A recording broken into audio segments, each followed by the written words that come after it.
Бүгін біз нағыз саумалдан сабын жасаймыз. Осы саумал жасайтынның түгел процесін көрсететін боламыз. Осылай бисмилля деп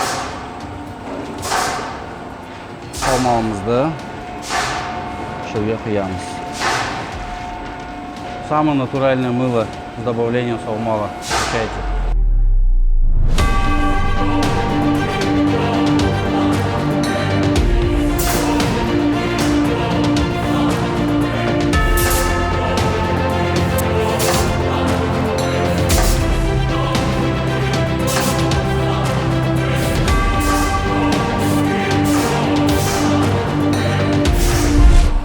Так как мы получаем натуральное мыло с добавлением кобыльего молока. Казахстанское производство, наше натуральное.